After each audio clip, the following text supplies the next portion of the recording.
안녕하세요, 여러분. 오늘 이 이야기를 들으시는 분들 중에는 아마 이런 마음을 품고 계신 분들이 많으실 것 같습니다. 요즘 들어 괜히 남편의 뒷모습이 예전보다 조금 더 작아 보이진 않으신가요? 아버지의 걸음걸이가 어느 순간부터 느려진 것 같다는 생각이 문득 스쳐 지나가진 않으셨나요? 혹은 아무 특별한 이유 없이 나는 과연 몇 살까지 살 수 있을까? 라는 생각이 마음 한구석에 조용히 떠오른 적은 없으신지요? 사실 이런 생각들은 누구나 한 번쯤은 해보지만 쉽게 입 밖으로 꺼내지는 않습니다. 괜히 불길한 예감처럼 느껴지고 말로 꺼내는 순간 더 현실이 될 것 같아서 애써 넘기게 되기 때문입니다. 그런데도 이상하게 동네 경로당이나 복지관에 가보면 늘 비슷한 장면을 마주하게 됩니다. 할머니들은 여러 분 계신데 또래 할아버지들은 손에 꼽을 만큼 적다는 사실입니다. 처음에는 그저 우연이겠거니 하고 넘기게 되지만 이런 장면이 한 번, 두 번 반복되다 보면 마음속에 작은 질문 하나가 남게 됩니다. 왜 그럴까? 왜 우리 주변의 남자 어르신들은 여자 어르신들보다 먼저 우리 곁을 떠나는 경우가 많은 걸까? 하는 질문 말입니다. 이 질문은 단순한 호기심에서 시작되지만 어느 순간부터는 아주 개인적인 걱정으로 바뀝니다. 우리 남편도 저렇게 되는 건 아닐까? 아버지도 혹시? 하는 생각으로 이어지기 때문입니다. 특히 남편이 60을 넘기고 아버지가 70을 바라보는 나이가 되면 이 걱정은 더 이상 남의 이야기가 아니게 됩니다. 그리고 만약 지금 이 영상을 혼자 조용히 보고 계신 분이 남성이라면 이 이야기는 어쩌면 더욱 남의 이야기가 아닐지도 모릅니다. 그래서 오늘 이 영상을 클릭하신 분들 중에는 단순히 정보를 얻기 위해서라기보다 마음속에 쌓여있던 불안을 조금이라도 덜어내고 싶은 분들도 계실 거라고 생각합니다. 만약 지금 이 순간 남편이 예전보다 자주 피곤해 보이거나 아버지가 집에만 계시는 시간이 늘어났다면 오늘 이야기는 그냥 흘려듣지 않으셔도 좋겠습니다. 이 이야기는 먼 나라의 통계나 어려운 의학 용어로 가득 찬 이야기가 아니라 바로 우리 주변에서 우리 가족의 삶 속에서 매일같이 벌어지고 있는 아주 현실적인 이야기이기 때문입니다. 그리고 이 질문에 대한 답은 생각보다 멀리 있지 않습니다. 어쩌면 너무 가까이에 있어서 그동안 제대로 바라보지 못했을 뿐일지도 모릅니다. 이제부터 그 이야기를 하나씩 차분히 풀어가 보려고 합니다. 먼저 우리가 일상에서 너무 익숙해서 그냥 지나쳐왔던 장면부터 다시 떠올려 보겠습니다. 며칠 전 제가 다니는 동네 경로당에서 있었던 일입니다. 그날도 평소처럼 어르신들이 삼삼오오 모여 앉아 이야기를 나누고 계셨는데 문득 눈에 들어온 장면이 하나 있었습니다. 방 한가운데에는 할머니들이 여럿 앉아 계셨지만 또래로 보이는 할아버지들은 몇 분 되지 않았다는 점이었습니다. 그때 올해 80을 넘기신 김할머니 한 분이 이런 말씀을 하시더군요. 우리 동네에 나랑 같은 나이 남자들은 이제 거의 없어. 다들 먼저 가버렸지.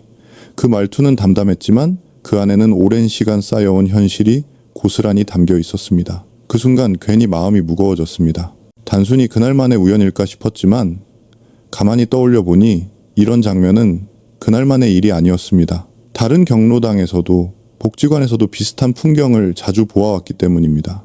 사실 이 이야기는 우리에게 낯설지 않습니다. 이미 많은 분들이 알고 계시듯 우리나라 남성들의 평균 수명은 여성들보다 분명히 짧습니다. 대략 6살 정도의 차이가 난다고들 하지요. 숫자로만 보면 별것 아닌 것처럼 느껴질 수도 있지만 실제 삶에서는 이 차이가 아주 크게 다가옵니다. 같은 시절을 살아온 부부 중 한 사람이 먼저 세상을 떠난다는 의미이기 때문입니다. 그렇다면 이런 차이는 정말 우연의 반복일까요? 아니면 어쩔 수 없는 운명일까요? 많은 분들이 속으로는 이렇게 생각하실지도 모릅니다. 남자는 원래 여자보다 일찍 죽는 거 아니야? 하지만 이 질문을 조금만 더 깊이 들여다보면 단순히 그렇게 넘기기에는 석연치 않은 부분들이 보이기 시작합니다. 바로 그 지점에서 오늘 이야기가 본격적으로 시작됩니다. 과연 이 차이는 태어날 때부터 정해진 것인지 아니면 우리가 살아온 방식 속에서 만들어진 결과인지 말입니다.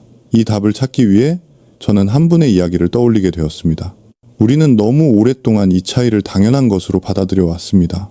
남자는 여자보다 먼저 세상을 떠나는 것이 자연스럽다는 말, 젊을 때는 웃으며 넘기지만 나이가 들수록 그 말은 묘하게 마음에 걸립니다. 특히 주변에서 비슷한 또래의 남성들이 하나둘 사라지는 모습을 보고 나면 그 말이 마치 정해진 순서처럼 느껴지기도 합니다. 그래서 많은 남성 어르신들이 이렇게 말씀하십니다. 남자는 원래 그렇지 뭐. 그 말 속에는 체념이 섞여 있고 더 이상 바꿀 수 없다는 포기가 담겨 있습니다. 하지만 여기서 한 번쯤은 질문을 던져볼 필요가 있습니다. 정말 그럴까요? 정말 태어날 때부터 남자는 여자보다 짧게 살도록 정해져 있는 걸까요? 만약 그것이 사실이라면 왜 어떤 남성들은 80을 넘어서도 정정하게 생활하고 어떤 분들은 60을 넘기지 못하는 걸까요? 같은 시대를 살고 비슷한 환경에서 자란 사람들 사이에 이렇게 큰 차이가 생기는 이유를 단순히 운명이라는 말로만 설명할 수 있을까요? 이 질문을 처음 던졌을 때 저 역시 명확한 답을 갖고 있지는 않았습니다. 다만 분명한 것은 이 차이가 전부 유전이나 타고난 체질 때문만은 아니라는 점이었습니다. 그리고 바로 그 생각이 한 사람의 얼굴을 떠올리게 했습니다. 오랜 세월 수많은 환자들을 지켜보며 이 질문에 대한 나름의 답을 찾아온 한 의사 선생님 말입니다. 그분의 이야기를 듣고 나서야 저는 이 문제를 전혀 다른 시선으로 바라보게 되었습니다. 이제부터 그분의 이야기를 조금 더 자세히 들려드리려고 합니다. 그분은 올해 80을 넘기신 정 선생님입니다. 젊은 시절부터 내과 의사로 일하시며 거의 반세기 동안 환자들의 삶을 가장 가까운 자리에서 지켜보아 오신 분입니다. 지금은 병원 진료를 줄이셨지만 여전히 매일 아침 동네를 천천히 걸으며 하루를 시작하고 일주일에 몇 번은 복지관에서 어르신들을 만나 간단한 건강 상담을 해주고 계십니다. 겉으로 보기에는 그저 인자한 동네 어르신 같지만 그분의 말 한마디 한마디에는 오랜 세월 축적된 경험의 무게가 담겨 있습니다. 어느 날 차 한 잔을 마시며 이야기를 나누던 중 정 선생님은 이런 말씀을 하셨습니다. 젊었을 때는 갑자기 아파서 오는 사람들이 많았는데 나이가 들수록 보니까 결국 끝까지 건강을 유지하는 사람과 그렇지 못한 사람의 차이는 아주 사소한 데서 갈리더라. 그 말은 의학 교과서에 나오는 문장이 아니라 수십 년 동안 사람들의 시작과 끝을 지켜본 사람이 아니면 할 수 없는 말처럼 느껴졌습니다. 정 선생님은 특히 남성 환자들을 떠올리며 고개를 천천히 저으셨습니다. 병이 한 번에 찾아오는 경우는 드물고 대부분은 매일 반복된 작은 습관들이 쌓여 어느 순간 몸이 버티지 못하는 경우가 많다는 것입니다. 그래서 병이 생긴 뒤에 급하게 치료하는 것보다 애초에 병이 생기지 않도록 살아가는 것이 훨씬 쉽고 현명한 길이라고 하셨습니다. 그 말씀을 듣는 순간 앞서 던졌던 질문이 조금씩 다른 모습으로 다가오기 시작했습니다. 혹시 우리가 운명이라고 불러왔던 것들이 사실은 오래된 습관의 결과는 아니었을까요? 바로 그 지점에서 정 선생님은 자신이 오랜 세월 지켜보며 깨달은 한 가지 공통점을 이야기해 주셨습니다. 정 선생님은 늘 같은 이야기를 반복하셨다고 합니다. 큰 병은 어느 날 갑자기 찾아오는 것처럼 보이지만 사실은 오랜 시간에 걸쳐 조금씩 쌓여온 결과라는 말이었습니다. 오늘 하루 늦게 잔 것, 오늘 하루 운동을 미룬 것, 오늘 하루 술을 조금 더 마신 것, 이런 선택들은 그날에는 아무 일도 일어나지 않는 것처럼 느껴집니다. 그래서 사람들은 쉽게 이렇게 생각합니다. 하루쯤이야 괜찮겠지. 하지만 정 선생님은 바로 그 하루쯤이 수백 번, 수천 번 반복되면서 몸이 서서히 바뀐다고 하셨습니다. 눈에 보이지 않게, 소리 없이 말입니다. 젊을 때는 몸이 스스로 버텨주지만 나이가 들수록 그 여유가 점점 줄어들게 됩니다. 그래서 같은 생활을 해도 어느 순간부터는 몸이 예전처럼 회복되지 않는다는 신호를 보내기 시작합니다. 잠을 자도 개운하지 않고 계단 몇 층만 올라가도 숨이 차며 괜히 피로가 쉽게 쌓이게 됩니다. 많은 분들이 이 시점에서 이렇게 말합니다. 이제 나이가 들어서 그런가 보다. 하지만 정 선생님은 그 말을 가장 안타까워하셨습니다. 나이가 들어서가 아니라 그동안 쌓여온 선택들이 이제야 모습을 드러내기 시작했을 뿐이라는 것입니다. 그렇기 때문에 건강한 삶은 특별한 치료나 대단한 결심에서 시작되지 않는다고 하셨습니다. 아주 평범한 하루를 어떻게 보내느냐, 그 선택들이 모여 몇 년 뒤의 몸 상태를 만들어낸다는 것이지요. 이 이야기를 듣고 나면 자연스럽게 이런 궁금증이 생깁니다. 그렇다면 수명을 짧게 만드는 선택들은 구체적으로 무엇일까 하는 질문 말입니다. 정 선생님은 그 질문에 대해 수많은 환자들을 떠올리며 몇 가지 공통된 원인을 차분히 짚어주셨습니다. 정 선생님께서 가장 먼저 꺼내신 이야기는 많은 분들이 예상하지 못했던 잠에 대한 것이었습니다. 요즘 중년 남성들은 잠을 마치 사치처럼 여긴다고 하시더군요. 조금만 더 버티면 되지. 이 나이에 잠이 무슨 대수냐. 하며 잠자는 시간을 가장 먼저 줄이는 경우가 많다는 것입니다. 젊었을 때는 하루 이틀 잠을 설쳐도 다음날 어떻게든 버텨낼 수 있었지만 나이가 들수록 잠은 단순한 휴식이 아니라 몸 전체를 다시 정비하는 중요한 시간이 된다는 사실을 우리는 종종 잊고 살아갑니다. 정 선생님이 진료실에서 만났던 고혈압이나 당뇨를 앓고 계신 분들 중 상당수가 하루에 5시간도 채 자지 못하고 계셨다고 합니다. 본인들은 크게 문제없다고 느끼지만 몸은 이미 오래전부터 신호를 보내고 있었던 셈이지요. 잠자는 동안 우리 몸에서는 낮 동안 쌓인 피로와 스트레스를 정리하고 손상된 세포를 회복시키는 중요한 일들이 쉼 없이 이루어집니다. 그런데 그 시간이 계속 부족해지면 몸은 하루아침에 무너지는 것이 아니라 매일 조금씩 조용히 약해질 수밖에 없다는 설명이었습니다. 그래서 정 선생님은 늘 다른 것보다 잠부터 챙기라고 강조하셨습니다. 늦은 밤까지 스마트폰을 붙잡고 있는 대신 불을 조금 일찍 끄고 아무것도 하지 않는 시간을 몸에 선물해주는 것만으로도 몸은 분명히 달라진다는 것입니다. 그 다음으로 이야기가 이어진 것은 여전히 많은 남성분들이 놓지 못하고 있는 담배였습니다. 담배는 폐에만 해로운 것이 아니라 심장과 혈관, 그리고 눈에 보이지 않는 속도까지 노화를 앞당긴다고 정 선생님은 담담하게 말씀하셨습니다. 특히 오랫동안 담배를 피워온 분들일수록 몸의 회복력이 눈에 띄게 떨어지는 모습을 자주 보셨다고 합니다. 하지만 정 선생님은 흡연자들을 나무라거나 겁을 주지 않으셨습니다. 대신 이렇게 말씀하셨다고 합니다. 몸은 생각보다 훨씬 빨리 반응합니다. 실제로 60을 넘긴 뒤 담배를 끊은 한 환자분은 몇 달이 지나자 숨이 덜 차기 시작했고 예전에는 힘들었던 계단도 천천히 오를 수 있게 되었다고 합니다. 그 작은 변화가 그분에게는 큰 희망이 되었다고 하더군요. 마지막으로 정 선생님이 조용히 그러나 가장 오래 이야기하신 주제는 외로움이었습니다. 많은 분들이 외로움을 단순히 마음의 문제라고 생각하지만 정 선생님은 이것이 몸에 직접적인 영향을 미친다고 강조하셨습니다. 은퇴 후 집에 머무는 시간이 길어지고 하루 종일 말 한마디 하지 않는 날이 늘어날수록 남성분들의 표정과 몸 상태가 눈에 띄게 달라지는 모습을 수없이 보아오셨다는 것입니다. 외로움은 면역력을 약하게 만들고 마음뿐 아니라 몸 전체의 활력을 천천히 갉아먹습니다. 그래서 정 선생님은 늘 이렇게 권하셨습니다. 대단한 모임이 아니어도 괜찮으니 정기적으로 사람 얼굴을 보고 안부를 나눌 수 있는 자리를 꼭 하나 만들어 두라고 말입니다. 이렇게 3가지 이야기를 차례로 듣고 있노라면 대부분의 분들 마음속에는 비슷한 생각이 떠오르게 됩니다. 이런 이야기들 사실 다 알고 있는 이야기 아닌가. 바로 그 생각이 고개를 들기 시작하는 지점에서 정 선생님은 일부러 잠시 말을 멈추셨다고 합니다. 정 선생님이 잠시 말을 멈추셨을 때 그 자리에 있던 사람들 대부분은 비슷한 생각을 하고 있었다고 합니다. 이런 이야기 사실 처음 듣는 건 아니지. 잠이 중요하다는 것도 알고 있고 담배가 몸에 안 좋다는 것도 알고 있으며 사람을 만나야 한다는 말 역시 수없이 들어왔다는 생각 말입니다. 그렇다면 왜 우리는 여전히 같은 생활을 반복하고 있을까요? 정 선생님은 그 이유가 의지 부족 때문이 아니라고 하셨습니다.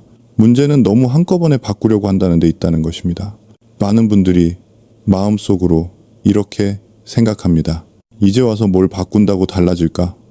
혹은 제대로 못할 바엔 아예 안 하는 게 낫지. 이런 생각이 쌓이면서 결국 아무것도 시작하지 못한 채 시간이 흘러가게 됩니다. 정 선생님은 그래서 늘 이렇게 말씀하셨다고 합니다. 변화는 눈에 띄게 시작되지 않아도 괜찮고 남들이 보기에는 너무 작아 보여도 상관없다고 말입니다.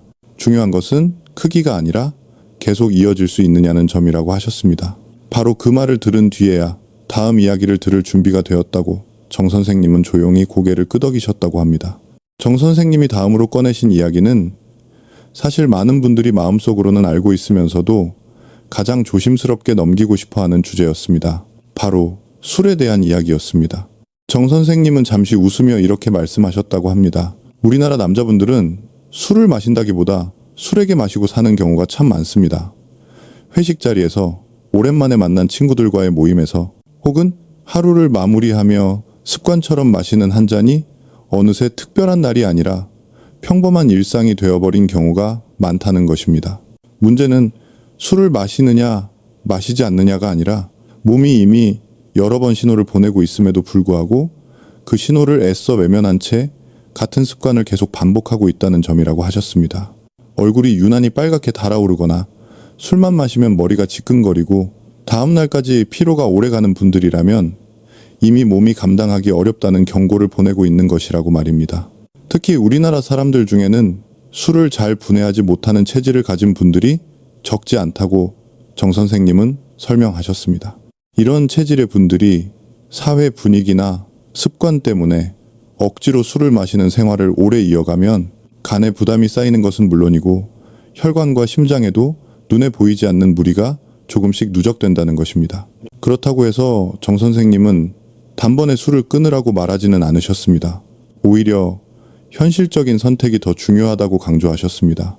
당장 금주가 어렵다면 일주일에 이틀만이라도 술을 전혀 마시지 않는 날을 정해보라는 것이었습니다. 그 이틀 동안 간과 몸이 숨을 고를 수 있는 시간을 갖게 되고 그것만으로도 몸은 분명히 변화를 보인다고 하셨습니다. 실제로 술을 조금씩 줄이기 시작한 분들 중에는 밤에 잠이 더 깊어지고 아침에 일어날 때 몸이 전보다 가볍게 느껴졌다고 말하는 경우가 많았다고 합니다. 그렇게 작은 변화를 스스로 느끼게 되면 억지로 참지 않아도 자연스럽게 선택이 달라지는 순간이 찾아온다고 정 선생님은 덧붙이셨습니다. 그리고 바로 그 선택할 수 있다는 감각이 다음 이야기로 이어지는 중요한 열쇠가 됩니다. 정 선생님이 5가지 원인 중에서 가장 중요하다고 그리고 가장 늦기 전에 꼭 짚고 넘어가야 한다고 강조하신 마지막 이야기는 바로 움직임, 다시 말해 몸을 쓰는 생활에 대한 것이었습니다. 정 선생님이 5가지 원인 중에서 가장 중요하다고 그리고 가장 늦기 전에 반드시 짚고 넘어가야 한다고 거듭 강조하신 마지막 이야기는 바로 움직이지 않는 생활 습관이었습니다. 선생님은 요즘 남성들의 하루를 하나하나 떠올리다 보면 마음이 무거워진다고 하셨습니다. 아침에 일어나자마자 의자에 앉아 식사를 하고 엘리베이터를 타고 내려가 차에 올라타 이동한 뒤 하루 종일 책상 앞에 앉아 일을 하고 집에 돌아와서는 다시 소파에 몸을 맡긴 채 텔레비전이나 스마트폰을 보며 하루를 마무리하는 모습이 너무도 익숙해졌다는 것입니다. 몸을 쓰는 시간보다 앉아있는 시간이 훨씬 길어진 생활이 어느새 일상이 되어버렸다는 말이었습니다. 예전에는 시장에 가는 길도 이웃집에 들르는 길도 자연스럽게 걸어 다녔지만 이제는 집 앞 편의점에 가는 거리마저 차로 이동하는 일이 전혀 이상하지 않은 세상이 되었습니다. 정 선생님은 이런 삶을 두고 몸이 할 일을 잃어버린 상태라고 표현하셨습니다. 몸은 원래 쓰라고 있는 것인데 쓸 기회를 잃어버리면 서서히 기능을 내려놓기 시작한다는 것입니다. 실제로 하루에 걷는 걸음수를 비교해보면 요즘 중장년 남성들이 조선시대를 살았던 사람들보다도 덜 걷는 경우가 많다는 말을 들었을 때 그 자리에 있던 사람들 모두 잠시 말을 잃었다고 합니다. 선생님은 이어서 한 환자분의 이야기를 들려주셨습니다. 65살의 박 씨라는 분이었는데 어느 날 무릎이 계속 아프다며 병원을 찾았다고 합니다. 혹시 큰 병이 있는 건 아닐까 걱정하며 여러 검사를 해보았지만 특별한 질환도 당장 치료가 필요한 이상도 발견되지 않았습니다. 그런데 자세히 이야기를 나눠보니 이분은 하루 대부분을 집안에서만 보내고 며칠씩 밖에 나가지 않는 생활을 반복하고 있었다고 합니다. 그때 정 선생님은 환자분을 안심시키며 이렇게 말씀하셨다고 합니다. 무릎이 망가진 게 아닙니다. 너무 오래 쓰지 않아서 녹이 쓴 겁니다. 그리고 헬스장에 가거나 힘든 운동을 하라는 대신 매일 같은 시간에 집 주변을 단 10분만 걸어보라고 권하셨습니다. 처음에는 이 나이에 무슨 운동이냐며 시큰둥해 하셨던 박 씨는 한 달 뒤 다시 병원을 찾았을 때 전혀 다른 모습이 되어 있었다고 합니다. 무릎 통증은 눈에 띄게 줄었고 얼굴빛도 밝아졌으며 무엇보다 밤에 잠이 훨씬 잘 온다고 기뻐하셨다고 합니다. 정 선생님은 이 변화를 보며 움직임은 몸만 깨우는 것이 아니라 마음까지 다시 살려낸다고 말씀하셨습니다. 나이가 들수록 가만히 있으면 몸은 생각보다 빠른 속도로 약해지지만 반대로 조금이라도 움직이기 시작하면 몸은 그 나이에 맞는 속도로 다시 반응하기 시작한다는 것입니다. 특히 선생님이 가장 강조하신 부분은 다리 근육이었습니다. 다리는 단순히 걷기 위한 근육이 아니라 앞으로 남은 삶의 범위를 결정하는 기둥과도 같다고 하셨습니다. 계단을 오를 수 있느냐, 혼자 외출할 수 있느냐, 친구를 만나러 갈 수 있느냐가 모두 다리에서 시작된다는 말이었습니다. 그래서 정 선생님은 늘 이렇게 말씀하셨습니다. 운동은 거창할 필요가 없습니다. 오늘보다 내일 조금 더 움직이면 됩니다. 바로 그 말이 이제 마지막 이야기로 우리를 이끌어갑니다. 정 선생님은 이야기를 마무리하며 자신이 의사로 일하면서 가장 보람을 느꼈던 순간이 언제였는지를 조용히 들려주셨습니다. 놀랍게도 그것은 큰 수술을 성공적으로 마쳤을 때도 어려운 병을 정확히 진단했을 때도 아니었다고 합니다. 가장 기억에 남는 순간은 한 사람이 아주 작은 변화를 시작한 뒤 전혀 다른 표정으로 다시 병원을 찾았을 때라고 하셨습니다. 그 중에서도 선생님이 오래도록 마음에 남아있다고 말씀하신 분이 한 분 계셨습니다. 68살의 이 씨라는 분이었는데 처음 병원을 찾았을 때만 해도 이분은 당뇨와 고혈압을 앓고 있었고 무릎 관절 통증 때문에 걷는 것조차 힘들어 보였다고 합니다. 약은 여러 가지를 드시고 있었지만 가장 큰 문제는 몸보다 마음에 있었다고 정 선생님은 기억하셨습니다. 이제 늙었으니까 어쩔 수 없지요. 이분의 입에서 가장 자주 나오던 말이었다고 합니다. 정 선생님은 그 말을 듣고 당장 많은 것을 바꾸려 하지 않으셨습니다. 대신 아주 작은 제안을 하나 하셨다고 합니다. 하루에 딱 5분만 집 앞을 걸어보자는 것이었습니다. 운동처럼 생각하지 말고 약을 먹듯이 정해진 시간에 그냥 걸어보자고 하셨습니다. 처음 한 달 동안은 큰 변화가 없었다고 합니다. 이 씨 본인도 반신반의했고 가족들 역시 그 나이에 굳이 무리하지 말라며 걱정했다고 합니다. 하지만 정 선생님은 늘 같은 말을 건네셨습니다. 변화는 눈에 보이지 않는 곳에서 먼저 시작된다고 말입니다. 2달쯤 지나자 이 씨는 잠이 조금 더 깊어졌고 아침에 일어날 때 몸이 덜 무겁다고 느끼기 시작했다고 합니다. 걷는 시간도 자연스럽게 10분, 15분으로 늘어났습니다. 6달이 지났을 무렵에는 혼자 걷는 것이 심심하다며 동네 이웃 한 분과 함께 걷기 시작했다고 합니다. 1년 뒤 다시 검사를 했을 때 결과는 모두를 놀라게 했습니다.